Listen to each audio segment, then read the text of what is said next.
నాన్న కథ మీరు వింటున్నారు kid stories in Telugu podcast by Sitaram Rayansh and Snigdha. పట్టువదలని విక్రమార్కుడు చెట్టు వద్దకు తిరిగి వెళ్ళి చెట్టుపై నుంచి ఆ శవాన్ని దింపి ఎప్పట్లాగే మౌనంగా శ్మశానం వైపు నడవసాగాడు. అప్పుడు శవంలోని బేతాళుడు, రాజా, నీ కోరికలు నెరవేర్చుకోవడానికి, అద్భుతమైన శక్తులను నువ్వు పొందడానికి నువ్వు ఇంత కష్టపడుతున్నావని నా అనుమానం. లేదా ఈ ప్రపంచంలో ప్రతి ఒక్కరు కూడా స్వార్థపరులేనని, తమ బాగు తాము చూసుకునే వారేనని నీవు భావిస్తూ ఉండవచ్చు. దురాశపరుల నుంచి తమ సమస్యలు తప్పితే ఇంకేవి పట్టించుకొని అధికమైనటువంటి ప్రజల నుంచి నిజాయితీపరులను, విశ్వసనీయులను, వాస్తవమైనటువంటి మనుషులను వేరు చేసి గుర్తించడం చాలా కష్టం. దురాశాపరులలో కూడా అటువంటి నిజాయితీ పరులు ఉంటారని నీవు తెలుసుకోవడానికి నీకు ఒక కథ చెబుతాను విను అంటూ ఒక కథ చెప్పాడు బేతాళుడు. ఆపోజిటే, కానీ దురాశ పరులలో కూడా నిజాయితీ ఉండేవాళ్ళు ఎవరు అనేది బేతాళుడు చెప్తున్నాడు విక్రమార్కుడికి కథ. ఆ కథ ఏంటో విందామా? పూర్వము కాశీరాజుకు ప్రపంచమంతటి నుంచి గౌరవ మర్యాదలు లభించేటివి. దేవేశ్వర ప్రతాపసింహుడు కాశీ పాలకుడిగా ఉండేవాడు. దేవేశ్వర ప్రతాపసింహుడు అనే అతను కాశీ పాలకుడిగా ఉండేవాడట. ప్రతాపసింహుడు ధైర్య సాహసాలకి, నిజాయితీకి మారుపేరుగా ఉండేవాడు. ప్రజలను చాలా తన కన్న బిడ్డల్లాగా చూసుకునేవాడు. సంతోషం కోసం అతను అన్ని విధాలా కూడా పాటుపడేవాడు. కాశీ ప్రజలు కూడా తమ రాజును ఎంతగానో గౌరవించేవారు. రాజ్య పరిపాలనలో సుదీర్ఘకాలం ఆయన రాజుగా ఉన్న తర్వాత ఆయన అలసిపోయాడు. ఈ విషయాన్ని నేను రాజుగా అతను తన మంత్రి అయినటువంటి చంద్రశేఖర శాస్త్రితో చర్చించాడు. ప్రభు, పాలనా వ్యవహారాలతో మీరు విసిగిపోయారు అని మీరు అంటున్నారు. మీకు విశ్రాంతి కావాలని కోరుకుంటున్నారు. రాజుగా మీరు ఈ రాజ్యానికి ఎంతో గొప్పగా పనిచేశారు. కానీ వీటితో పాటు రాజకోశాధికారిగా కూడా మీకు కొన్ని విధులున్నాయి. రాజకోశాన్ని తగిన విధంగా నిర్వహించడానికి ప్రత్యేక కోశాధికారి అవసరం ఉన్నప్పటికీ, అంటే ఎవరైతే ఆ మనీని హ్యాండిల్ చేయాలి కదా, ట్రెషరర్ అంటారు వాళ్ళను. రాజకోశాన్ని అంటే రాజు దగ్గర ఉన్నటువంటి డబ్బుని తగిన విధంగా నిర్వహించడానికి ప్రత్యేకమైనటువంటి కోశాధికారి అవసరం ఉన్నప్పటికీ ఈ అదనపు బాధ్యతను మీకు మీరే చేపట్టవలసి ఉంటుంది.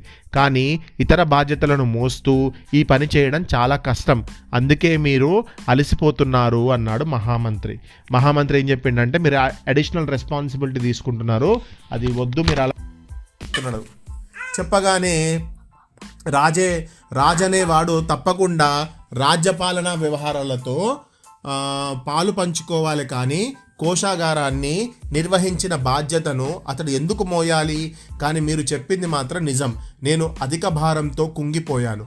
నాపై ఈ ప్రత్యేక బాధ్యతను ఏది మూల కారణమని ప్రశ్నించాడు రాజు. అంటే నేను అడిషనల్ రెస్పాన్సిబిలిటీ తీసుకున్నా కదా, బట్ ఇలా తీసుకోవాల్సిన దానికి కారణం ఏంటి అని అడిగిండు రాజు. దానికి మంత్రి సమాధానం ఇస్తూ, వాస్తవానికి కాశీరాజు రాజ్య కోశాధికారి పదవిని సాంప్రదాయకంగానే నిర్వహిస్తూ వచ్చారు. మీ తండ్రి రాజా యుద్ధ వీరసింహుడు ఈ సంప్రదాయాన్ని అమల్లోకి తెచ్చాడు. అంటే రాజు తన రాజ్యంలో రాజుగా ఉంటూ అట్ ది సేమ్ టైం ఏం చేయాలి? ట్రెజరర్గా కూడా ఉండాలి అనేది మీ ఫాదర్ నుంచి వచ్చింది అని చెప్తున్నాడు. మంత్రివర్య, మీరు నాకంటే అనుభవశాలురు, పెద్దవారు కూడా. మీరు మా తండ్రి గారిని కూడా రాజుగా ఉన్నప్పుడు ఆయనకు మంత్రిగా మీరు ఉన్నారు. మీతో ఆయన చాలా విషయాలనే చర్చించి ఉంటారు.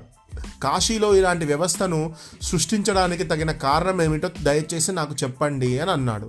మహామంత్రి నవ్వుతూ, రాజా, ఈ తప్పనిసరి సంప్రదాయం వెనుక ఒక అవమానకరమైనటువంటి ఒక ఘటన దాగి ఉంది. అంటే ఏం జరిగింది అసలుకు?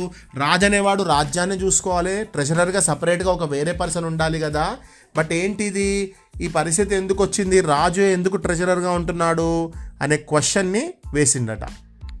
అంటే మీ తండ్రి తన రాజ్యంలో ప్రజలు ఎలా ఉంటున్నారో చూడడానికని తరచుగా మారువేషంలో పట్టణం దాటి వెళ్ళేవారు.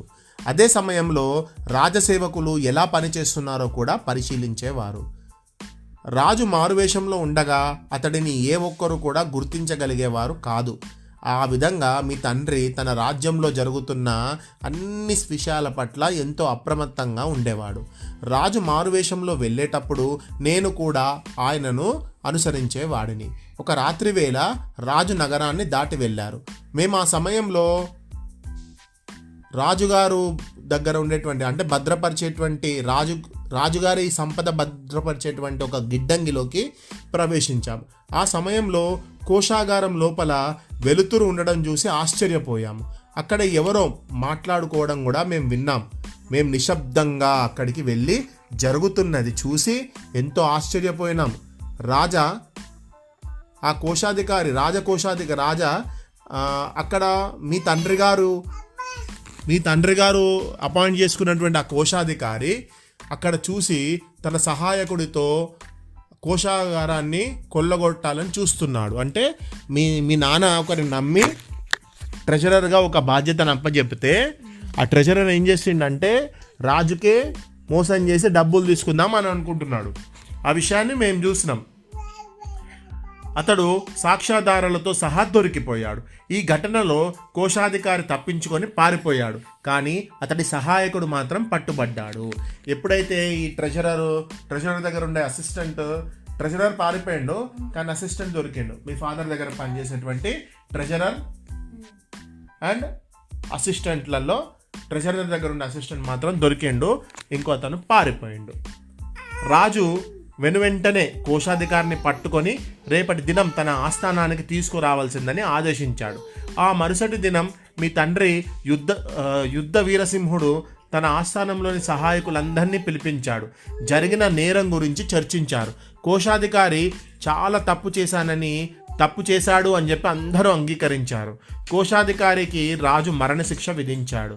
అయితే రాజు దయార్థ హృదయుడు, నన్ను కూడా సలహా అడిగాడు. దాంతో తప్పు చేసిన కోశాధికారిని నగర ప్రజలందరి ముందు అవమానించి యావజ్జీవ కారాగార శిక్ష వేయమని నేను చెప్పాను. అయితే కోశాధికారి తన శిక్షను అనుభవిస్తుండగా జబ్బు పడ్డాడు. దాంతో అతను చనిపోయాడు. రాజు మాత్రం అప్పటి నుంచి చాలా జాగ్రత్తగా ఉండేవాడు. ఆనాటి నుంచి కాశీరాజే అంటే మీ తండ్రి గారే స్వయంగా కోశాధికారిగా ఉండాలని నిర్ణయించాడు. అలా ఈ సంప్రదాయం కొనసాగుతూ వచ్చింది. అంటే ఈయన చెప్పిన క్వశ్చన్కి డౌట్ ఏంటంటే రాజు ఎందుకు అడిషనల్ రెస్పాన్సిబిలిటీ తీసుకున్నాడు ట్రెజరర్గా అంటే మీ ఫాదర్ ఒకడు దొంగతనం చేయడం చూసిండు, అతని ఇలా చేయడం వల్ల ఎవరిని అపాయింట్ చేసినా కూడా ఇబ్బంది అవుతుంది అని చెప్పి చేసిందట. అతనే చూసుకుంటూ ఉన్నాడట. రాజు మాత్రం అప్పటి నుంచి చాలా జాగ్రత్తగా ఉండేవాడని చెప్పింది కదా. గత చరిత్ర విన్నటువంటి ప్రతాపసింహుడు నేను కూడా ఆ నిర్ణయాన్ని ఆమోదిస్తాను, కానీ ఈ అదనపు పని భారం రాజ్యపాలనపై ప్రభావం చూపుతుంది. ఈ సమస్యకు శాశ్వతమైన పరిష్కారం కావాలి. రాజు ఆదేశానికి విధేయత చూపగల పరిష్కారం ఇది రాజ్యపాలనను సులభతరం చేయడమే కాకుండా కోశాగారాన్ని సురక్షితంగా ఉంచగలదు కూడా అన్నాడు. అంటే ఈ రాజు ఏం కోరుకుంటున్నాడంటే ఒక మంచి సలహా నాకు చెప్పండి, ఈ రాజ్యాన్ని నేను చూసుకోగలగాలి, ఎట్ ద సేమ్ టైం మన ట్రెజర్ని కూడా ఎవరు కూడా మనను మోసం చేయకుండా ఉండేలాగా ఉండాలి అని చెప్పి. అప్పుడు శాశ్వత పరిష్కారమా? అయితే అత్యంత నిజాయితీ కలిగిన వ్యక్తికి కోశాగార బాధ్యతను అప్పగించండి. బయట వ్యక్తికి బాధ్యతలను అప్పగించడం కంటే మన ఆస్థానంలోని వారి నుంచే ఎవరో ఒకరికి ఈ పనికి మనం ఎంచుకుంటే బాగుంటుందని తన అభిప్రాయాన్ని వ్యక్తం చేశాడు మహామంత్రి. ఎందుకు మహారాజా అంత బాధపడము? మీకు అడిషనల్ రెస్పాన్సిబిలిటీగా మీరు ఫీల్ అయితే ఏం చేయండి, మన రాజ్యంలో ఉండేటువంటి వాళ్ళకే ఎవరికో ఒకరికి మన ఆస్థానంలో ఉండే వాళ్ళకే ఈ బాధ్యతను అప్పగించండి అని అంటాడు. మనం రేపు ఉదయాన్నే ఆస్థానంలో ఈ కొలువుకు తమ పేరు నమోదు చేసుకోమంటూ పిలుపిద్దాం. వచ్చిన పత్రాలన్నింటినీ పరిశీలించి ముఖాముఖి మాట్లాడిన తర్వాతే అర్హుడైన వ్యక్తిని ఎన్నుకుందాం.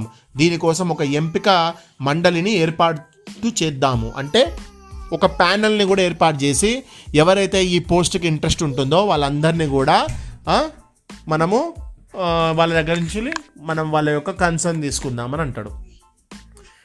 రాజుగా మీరు ఆ మండలికి నేతృత్వం వహించండి. నేను సేనాధిపతి, రాజవైద్యుడు, రాజగురువు ఈ మండలిలో ఉంటాం అన్నాడు మంత్రి. రాజు దానికి అంగీకరించాడు.